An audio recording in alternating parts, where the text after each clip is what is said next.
Hello everyone, how are you? I hope you all are well. तो tense के आज दूसरे क्लास में हम लोग पढ़ेंगे पहला टेंस जो होता है, टेंस का पहला टाइप जो होता है प्रेजेंट इंडेफिनिट टेंस। तो सबसे पहले हम लोग इसको प्रेजेंट इंडेफिनिट टेंस के बारे में जानेंगे और पढ़ेंगे। इसके जितने भी फॉर्मूला है, प्रत्येक टेंस के 6 फॉर्मूला होते हैं, जिनमें से हमें सबसे पहले अफर्मेटिव सेंटेंस, उसके बाद नेगेटिव सेंटेंस, उसके बाद इंट्रोगेटिव और उनका भी नेगेटिव पढ़ना पड़ता है। तो आप लोग बने रहिए और पूरी वीडियो को देखिए, पूरी तरह से समझिए और अगले वीडियो के लिए आप लोग वेट कीजिएगा। तो हम लोग सबसे पहले देखेंगे कि प्रेजेंट इंडेफिनिट टेंस जो होता है, जिसे सिंपल प्रेजेंट टेंस भी कहा जाता है, तो उसको कैसे पहचाना जाता है, how to recognise present indefinite tense. तो पहचानने का क्या रूल है? तो जनरली हिंदी वाक्य में मुख्य क्रिया के साथ ता है, ती है, ते है, ये सब लगा रहता है। तो प्रेजेंट इंडेफिनिट का सेंटेंस उसे समझा जाता है। जैसे कि हम लोग क्रिकेट खेलते हैं, मैं अंग्रेजी पढ़ाता हूँ, सुमन चाय पीता है, वह मुझे जानती है। तो सभी सेंटेंस में ता है, ती है और ते है लगा है। तो ये प्रेजेंट इंडेफिनिट टेंस को पहचानने का हिंदी में आसान तरीका है। तो ये पहचान हो गया। आगे बनाने का जो रूल है, रूल ऑफ फॉर्मेशन, तो ये स्ट्रक्चर जो होता है, पहला सेंटेंस जो होता है अफर्मेटिव सेंटेंस का, अफर्मेटिव का जो स्ट्रक्चर होता है, अफर्मेटिव सेंटेंस अर्थात सकारात्मक वाक्य का जो फॉर्मूला होता है, तो प्रेजेंट इंडेफिनिट का सबसे पहले सब्जेक्ट V1 या V5 प्लस ऑब्जेक्ट का यूज करना है। यहाँ पर V1 या V5 लाना है अकॉर्डिंग टू सब्जेक्ट, सब्जेक्ट के अनुसार यहाँ पर V1 और V5 का यूज करना है। तो हम लोग देख लेते हैं कि यहाँ पर किस सब्जेक्ट के साथ V1 और किस सब्जेक्ट के साथ V5 का यूज करने वाले हैं। तो सिंगुलर सब्जेक्ट जितने भी हैं, जैसे ही, सी, वन नेम, एक नाम, उन सभी सब्जेक्ट के साथ आप लोग वर्ब का 5वां रूप जो होता है, और साथ ही साथ आप लोग टेंस पढ़ना चाहते हैं, बढ़िया से अच्छा से समझना चाहते हैं, तो वर्ब का फॉर्म डेली आप लोग याद कीजिए और वर्ब फॉर्म याद करते रहिए, तब आप लोगों को टेंस समझ में आएगा। तो ही, सी और वन नेम के साथ जो है, सिंगुलर नेम के साथ V5 का यूज करेंगे। According to subject we take V1 otherwise V5। आगे हम देखेंगे तो आई, वी, दे और प्लुरल सब्जेक्ट, एक से अधिक सब्जेक्ट रहेगा या यू रहेगा, तो उसके साथ हम लोग सब्जेक्ट के, इन सब्जेक्ट के अनुसार हम लोग V1 का यूज करेंगे। तो सेंटेंस कुछ एग्जाम्पल है, एग्जाम्पल से हम लोग समझेंगे अफर्मेटिव सेंटेंस का फॉर्मूला क्या होता है। तो फॉर्मूला आप लोग देख सकते हैं, याद कर लीजिए, सब्जेक्ट प्लस V1 या V5 plus object full stop का यूज करना। ये अफर्मेटिव सेंटेंस का फॉर्मूला हो गया, सब्जेक्ट प्लस V1 या V5 प्लस ऑब्जेक्ट का यूज करना है। आगे हम लोग एग्जाम्पल से समझते हैं, जैसे कि मैं अंग्रेजी पढ़ाता हूँ, तो प्रेजेंट इंडेफिनिट ता हूँ, ती हूँ। तो यहाँ पर आप लोग देख रहे हैं कि मैं अंग्रेजी पढ़ाता हूँ, इट मीन्स आई आया है, तो V1 वर्ब का पहला रूप यानी कि टीच का यूज करना है, ना कि टीचेस का यूज करना है। तो ये कैसे बन जाएगा? मैं अंग्रेजी पढ़ाता हूँ, I teach English, I teach English. दूसरा सेंटेंस है सुमन चाय पीता है, तो सुमन चाय पीता है, अकॉर्डिंग टू सब्जेक्ट हम लोग सुमन के अनुसार, अर्थात एक नाम है तो वर्ब का 5वां फॉर्म का यूज करेंगे, सुमन। तो यहाँ पर ड्रिंक का नहीं यूज करेंगे, टेक का यूज करेंगे। तो टेक, यहाँ पर सुमन है तो V5 का यूज करेंगे, सुमन टेक्स, सुमन टेक्स टी, सुमन टेक्स टी, अदरवाइज वह मुझे जानती है। तो इसको कैसे बनाएंगे? सी नोज मी, सी नोज मी, क्योंकि नो जो है वर्ब फॉर्म पहला रूप है और इसमें एस लगा करके V5 बनाना होगा, सब्जेक्ट के अकॉर्डिंग V5 का यूज करेंगे। तो शी नोज मी, वह मुझे जानती है, वह मुझे जानता है तो बोलेंगे ही no me, he knows me, मैं तुम्हें जानता हूँ, आई नो यू। इस प्रकार से ढेर सारे सेंटेंस हम लोग बना सकते हैं। मैं चाय पीता हूँ, आई टेक टी, हम लोग पिज़्ज़ा का खाते हैं, वी ईट पिज़्ज़ा। तो ढेर सारे सेंटेंस आप लोग बना सकते हैं। Subject plus V1 otherwise V5 का यूज करेंगे। यहाँ पर प्लस का चिन्ह होगा, या तो V1 या V5 आएंगे। तो किसके साथ V1 का यूज करना है और किसके साथ V5 का यूज करना है, ये आप लोग अच्छा से देख लीजिए और सेंटेंस बनाइए, हज़ारों सेंटेंस बनाइए और एक्सरसाइज भी जा कर के आप लोग बनाइए। तो आगे बढ़ते हैं, हम लोग नेगेटिव सेंटेंस पढ़ते हैं। तो चलिए आगे बढ़ते हैं और हम लोग प्रेजेंट इंडेफिनिट के नेगेटिव सेंटेंस को पढ़ते हैं। तो किसी भी टेंस को पढ़िएगा तो उसमें आप लोगों को अफर्मेटिव सेंटेंस, उसके बाद नेगेटिव सेंटेंस, उसके बाद इंट्रोगेटिव सेंटेंस। इंट्रोगेटिव में भी दो पार्ट होते हैं, WH और yes no interrogative. After then उसके बाद उसका भी नेगेटिव पढ़ना पड़ता है। तो इस प्रकार प्रत्येक टेंस का जो है 6 स्ट्रक्चर, 6 फॉर्मूला पढ़ना पड़ता है। तो देखेंगे हम लोग प्रेजेंट इंडेफिनिट का नेगेटिव सेंटेंस में। तो आप लोगों को पता ही है कि अफर्मेटिव सेंटेंस का जो फॉर्मूला होता है subject plus V1 otherwise V5 plus object का यूज करते हैं। नेगेटिव में बहुत सारा चेंजेस आता है। तो आप लोग समझ सकते हैं कि नेगेटिव में सबसे पहले डू डज आ जाता है, सब्जेक्ट के बाद डू या डज। आफ्टर देन नोट का यूज करना है, नोट आ जाता है। उसके बाद V1 का यूज करना है, उसके बाद ऑब्जेक्ट का यूज करना है। देखना यहाँ ये होगा कि डू डज ये दोनों सब्जेक्ट के अकॉर्डिंग आता है। तो किसके साथ हम लोग डू का यूज करेंगे और किसके साथ डज का यूज करेंगे। तो यहाँ पर जिस तरह से हम लोग V1 जिसके साथ V1 लाते थे उसके साथ हम लोग डू लाएंगे। अफर्मेटिव में जिसके साथ V1 आता है, निगेटिव में वहीं पर जैसे कि आई, वी, यू, दे और पुलडल, एक से अधिक सब्जेक्ट अगर जब हो ये सभी तो डू का यूज करेंगे।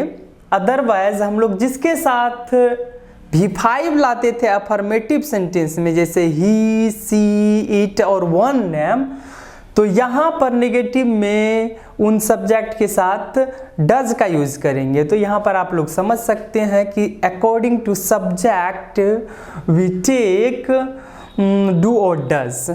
तो सब्जेक्ट के अनुसार हम लोग डू और डज का यूज करते हैं, आप लोग देख सकते हैं। बाद बाकी रेस्ट सब्जेक्ट जो हो गया, रेस्ट सब्जेक्ट जैसे कि हो गया ही, सी और इट और वन नेम, सिंगुलर नेम, तो इसके साथ हम लोग यूज करेंगे, डज का यूज करेंगे।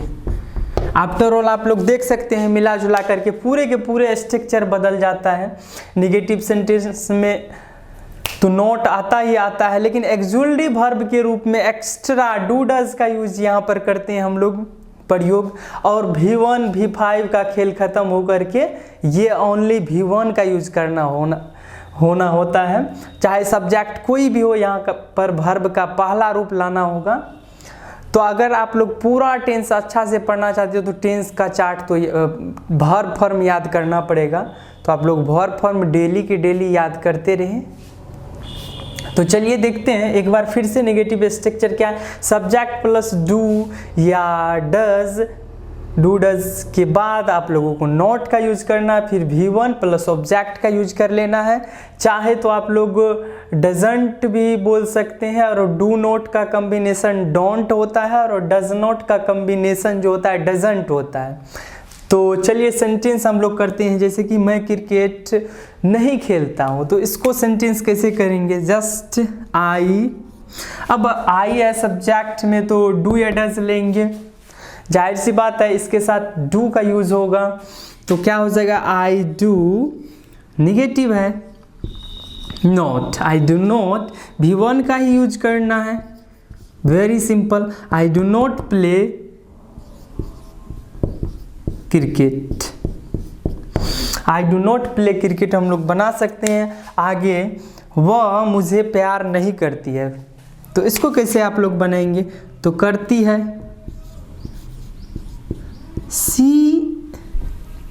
सी के साथ आप लोग डज का यूज करेंगे। सी डज नॉट लव मी, यहाँ पर ऑब्जेक्टिव केस आप लोग मुझे के लिए यूज कर सकते हैं। तो तुम लोग अंग्रेजी नहीं पढ़ते हो, तो इसको कैसे बनाएंगे? यू डू या फिर डोंट, यू डू नॉट पढ़ते हो, यू डू नॉट रीड या फिर study, you do not study English. तो ऐसे करके सेंटेंस कर लेंगे। ढेर सारे सेंटेंस आप लोग बना सकते हैं, जैसे कि हम लोग खाना नहीं खाते हैं, we do not eat food. हम लोग क्रिकेट नहीं खेलते हैं, we do not play cricket. हम लोग सुबह में नहीं टहलते हैं, we do not walk in the morning. मैं रात में नहीं पढ़ता हूँ, I do not study in the night. या फिर हम कह सकते कि वह यहाँ नहीं आती है, सी डज नॉट कम हेयर। तो ढेर सारे सेंटेंस आप लोग बना सकते हैं। मैं पिज़्ज़ा नहीं खाता हूँ, I do not eat pizza. मैं चाय नहीं पीता हूँ, आई डोंट टेक टी या फिर I do not take tea. मैं कॉफ़ी पीता हूँ, I take tea, I take coffee. तो इस प्रकार से निगेटिव सेंटेंस हो गया। आगे हम लोग पढ़ेंगे तो निगेटिव के बाद जो आता है इंट्रोगेटिव सेंटेंस आता है। तो इंट्रोगेटिव का फॉर्मूला क्या हो जाएगा? तो यहाँ पर सबसे पहले हम लोग बोर्ड को साफ करके आप लोगों को दिखाते हैं कि इंट्रोगेटिव सेंटेंस में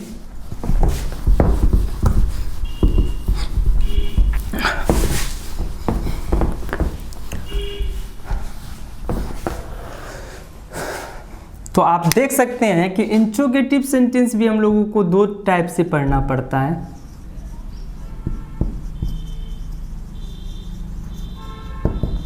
इंट्रोगेटिव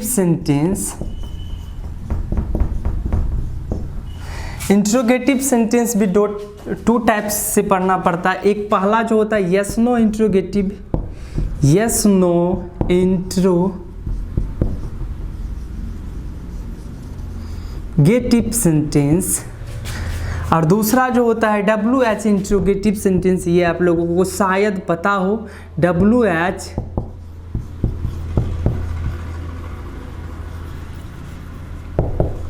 इंट्रोगेटिव सेंटेंस।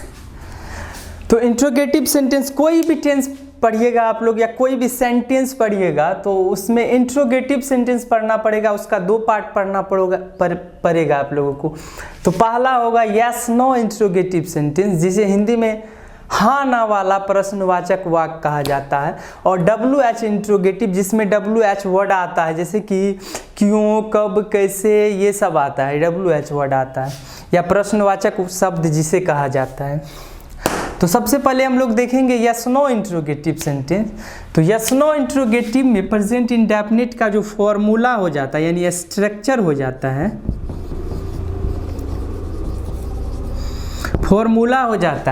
तो यस नो इंट्रोगेटिव हमेशा एक्चुअली वर्ब से शुरू होता है। और आप लोगों को पता है कि नेगेटिव सेंटेंस में इसमें एक्चुअली वर्ब के रूप में क्या आ चुका है? डू डज आ चुका है। तो सबसे पहले हम लोग यूज करेंगे डू या डज, उसके बाद यूज करना है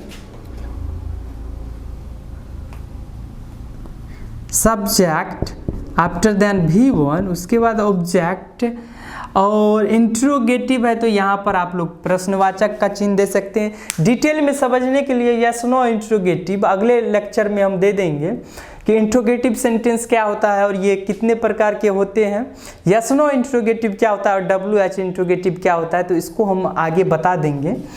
तो यहाँ पर आप लोग समझ सकते हैं कि इसमें प्रेजेंट इंडेफिनिट में जो यस नो इंट्रोगेटिव का फॉर्मूला हो जाता है, और कोई भी टेंस हो तो यस नो इंट्रोगेटिव हमेशा एक्चुअली वर्ब से शुरू होता है।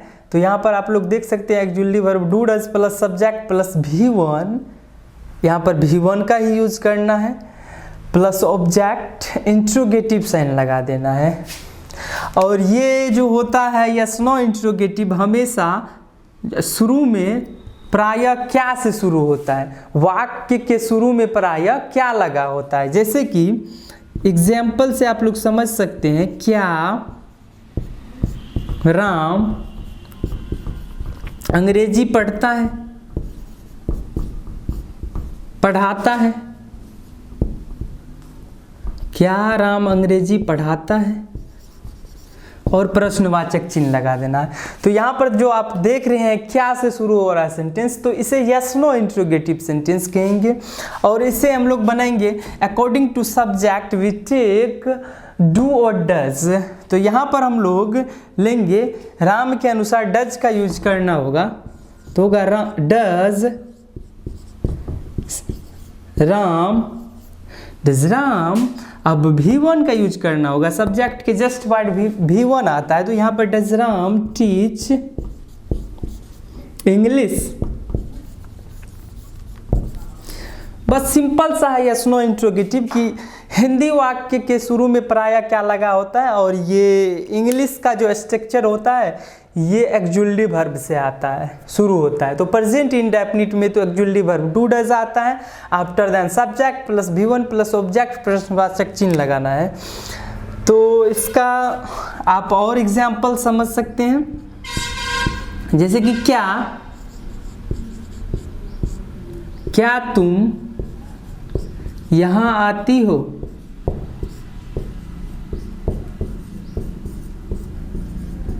यहाँ नहीं आती हो तो कहाँ जाती हो। तो ये सेंटेंस आप लोग बना सकते हैं, क्या तुम यहाँ आती हो। तो इसको कैसे बनेंगे, तो according to subject we take do you V1, only V1 लाना है। Do you come here, do you come here. ढेर सारे सेंटेंस आप लोग बना सकते हैं। क्या आप चाय पीते हैं, डू यू टेक टी। क्या आप बाजार जाते हैं, do you go to market. और जैसे कि क्या आप अंग्रेजी पढ़ाते हैं, डू यू टीच इंग्लिश। क्या आप अंग्रेजी पढ़ते हैं, डू यू रीड इंग्लिश। क्या आप सुबह में टहलते हैं, do you walk in the morning. तो ढेर सारे सेंटेंस आप लोग बना सकते हैं इंग्लिश में। तो ये हो जाएगा आपका डू या does plus subject plus V1 plus object प्रश्नवाचक चिन्ह yes no interrogative. WH interrogative आप लोगों को पता होगा कि ये WH वर्ड आते हैं, ये तो बीच में भी आ सकते हैं, हिंदी में शुरू में भी आ सकते हैं, क्या, क्यों, कैसे, यानी कि ऐसे शब्द जिससे प्रश्न पूछे जाते हैं, तो वे सब शब्द इसमें आते हैं। जैसे कि तुम अंग्रेजी क्यों पढ़ते हो। एग्जाम्पल, सबसे पहले हम लोग इसका फॉर्मूला की बात करें,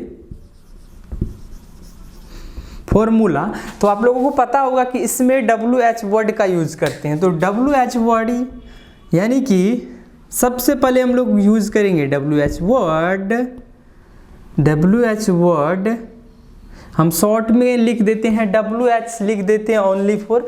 तो WH वर्ड प्लस आगे डू या डज, उसके बाद वही चीज subject plus V1 plus object प्रश्नवाचक चिन्ह, वही इसमें जोड़ देना है। यस नो इंट्रोगेटिव का जो फॉर्मूला होता है वही रखना है, बस उसके पहले आप लोगों को WH वर्ड को ऐड कर देना है। WH इंट्रोगेटिव का फॉर्मूला बन के तैयार हो जाएगा। प्रत्येक टेंस में ऐसा ही होता है कि आप यस नो इंट्रोगेटिव समझ गए तो यस नो इंट्रोगेटिव का जो फॉर्मूला होता है उससे पहले WH वर्ड को रख देना है। जैसे कि एग्जाम्पल से समझ सकते हैं आप लोग। एग्जाम्पल, वह क्यों अंग्रेजी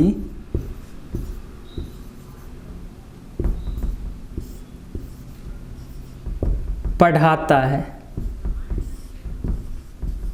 प्रश्नवाचक चिन्ह लास्ट में लगा देना है। तो वह क्यों अंग्रेजी पढ़ाता है, जस्ट क्यों, तो क्यों आप ये देख रहे हैं आप लोग, यही तो WH वर्ड है, तो इसी को सबसे पहले पकड़ करके लाना है और बोलना है why according to subject we take do does. तो यहाँ पर भी आप लोग डू डज लेंगे सब्जेक्ट के अनुसार, ये तो वह है तो यहाँ पर डज का यूज करना होगा। why does he V1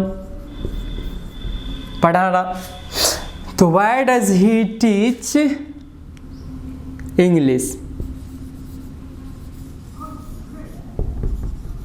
उसके बाद प्रश्नवाचक चिन्ह, तो वह क्यों अंग्रेजी पढ़ाता है, why does he teach English, ऐसे करके हम लोग बना सकते हैं। और ढेर सारे सेंटेंस, तुम आम क्यों खाते हो, why do you eat mango, तुम जैसे कि तुम चाउमीन क्यों खाते हो, why do you eat noodles, वह कैसे अंग्रेजी पढ़ाता है।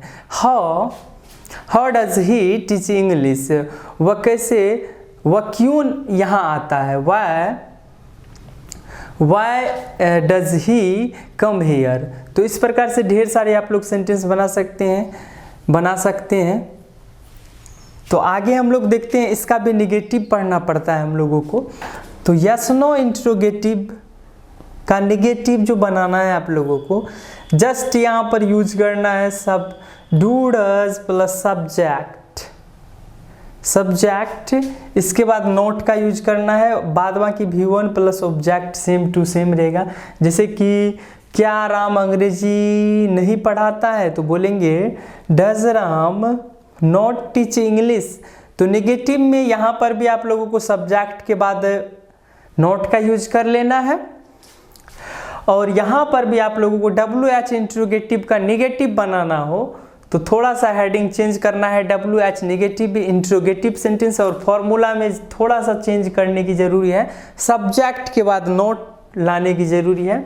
और यहाँ पर भी सब्जेक्ट के बाद नोट लाना है और बन जाएगा yes no negative interrogative sentence. Formula हो जाएगा do does plus subject plus not plus V1 plus object. ऐसे करके आप लोग बना सकते हैं सेंटेंस ढेर सारे, और इसका स्ट्रक्चर भी आप लोग बना सकते हैं। तो कमेंट में आप लोग इसका यस नो इंट्रोगेटिव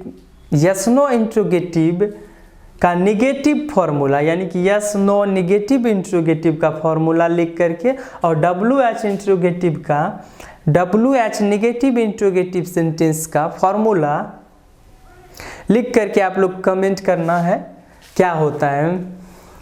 तो आगे हम लोग देखेंगे अगला क्लास में प्रेजेंट इंडेफिनिट के जो टेंस के जो यूज़ हैं, जिससे बिहार बोर्ड में पूछा जाता है, क्वेश्चन कुछ आते हैं, एडवांस लेवल का क्वेश्चन आते हैं, यूज जो है उससे आते हैं क्वेश्चन। तो वो चीज़ हम लोग देखेंगे आगे अगले क्लास में।